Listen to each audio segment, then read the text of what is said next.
Buenos días, hermanos de nuestra querida arquidiócesis de Tlalnepantla.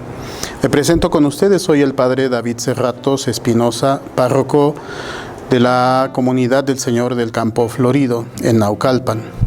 Es un gusto para mí poder compartir con ustedes esta reflexión del Evangelio del día viernes 28 de mayo, con el texto del Evangelio según San Marcos, capítulo 11, versículo 11 al 26, que dice lo siguiente: Después de haber sido aclamado por la multitud, Jesús entró en Jerusalén, fue al templo y miró todo lo que en él sucedía, pero como ya era tarde se marchó a Betania con los 12.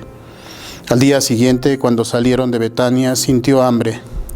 Viendo a lo lejos una higuera con hojas, Jesús se acercó a ver si encontraba higos, pero al llegar solo encontró hojas, pues no era tiempo de higos. Entonces le dijo a la higuera: que nunca jamás coma nadie frutos de ti. Y sus discípulos lo estaban oyendo.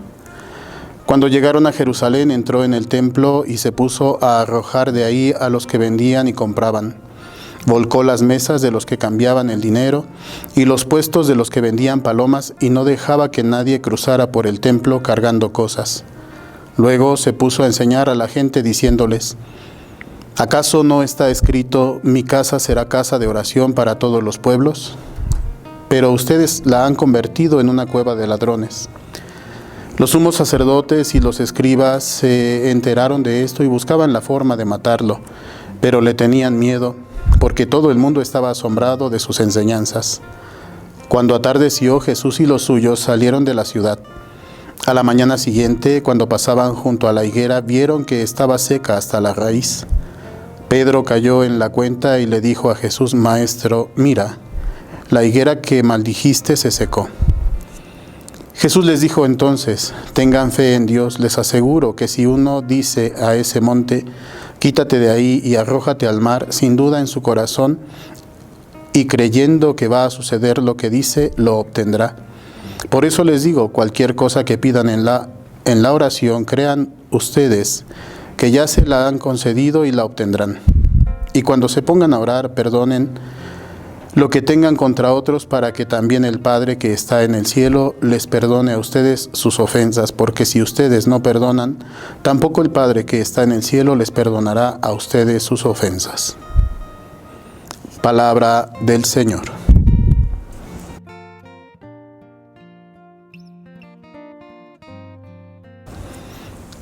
Este texto, hermanos, nos coloca en una reflexión que tiene que ver con la historia del pueblo de Israel y su fracaso en la fidelidad a la alianza.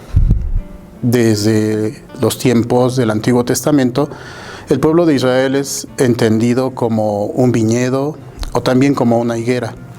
La higuera que hoy encontramos en el texto que nos ocupa representa al pueblo de Israel y representa también cómo la expectativa de Dios es que esa higuera dé frutos. Solo se encuentra el follaje, pero no hay los frutos. Puede aparentar que está produciendo, pero en realidad lo que esperamos de un árbol frutal es precisamente que nos conceda aquello que nos puede alimentar, los frutos. En este sentido podemos descubrir que el evangelista hace alusión a cómo el antiguo pueblo de Israel no tiene frutos. Puede aparentar que vive de acuerdo a lo que Dios quiere, puede aparentar que tiene una vida que corresponde a la producción del follaje, de las hojas, pero en realidad no hay vida plena porque no encontramos los frutos. En este contexto entra el episodio de la purificación del templo.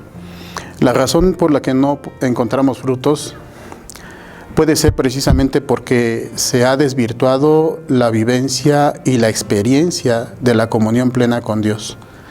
Ese lugar en donde Dios garantizaba su presencia para el pueblo ha sido un lugar que se ha profanado.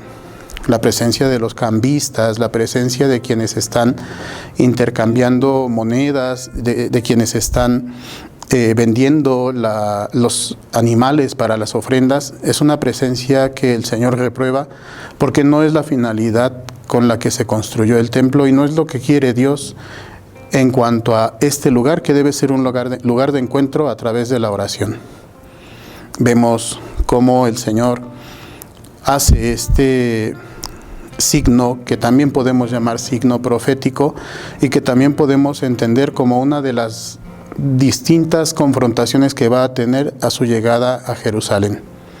Esta confrontación, por supuesto, es contra la religiosidad institucionalizada, que tiene también un aspecto de injusticia, porque la injusticia se ve precisamente en cómo se ha abusado del espacio sagrado y cómo este abuso contamina todo lo que se pueda realizar ahí.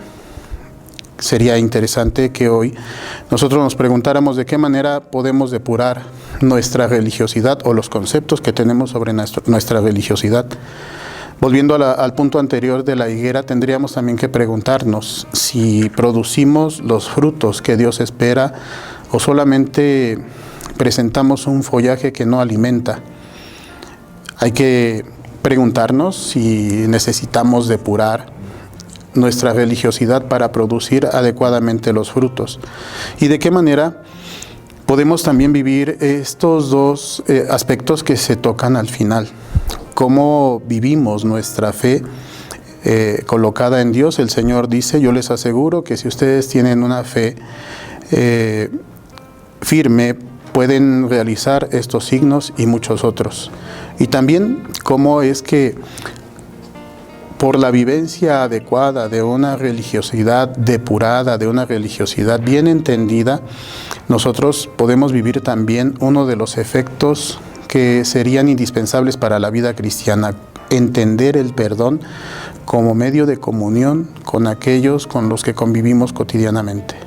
Por supuesto, siempre encontramos fricciones, siempre encontramos situaciones en las que podemos tener desencuentros con las demás personas, y pues el Señor, al purificar el templo, nos invita a purificar todas aquellas cosas que no nos permiten tener frutos, todas aquellas cosas que no nos permiten vivir nuestra fe de una manera plena, y todas aquellas cosas que no nos permiten vivir en el perdón que Él quiere que vivamos para vivir verdaderamente en los espacios de oración que Él quiere que vivamos.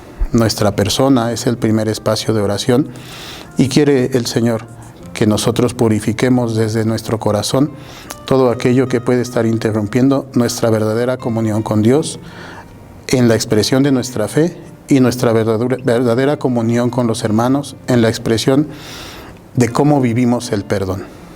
Que el Espíritu Santo fortalezca nuestra intención de vivir una religiosidad auténtica y que podamos obtener los frutos que el Señor espera. Que así sea.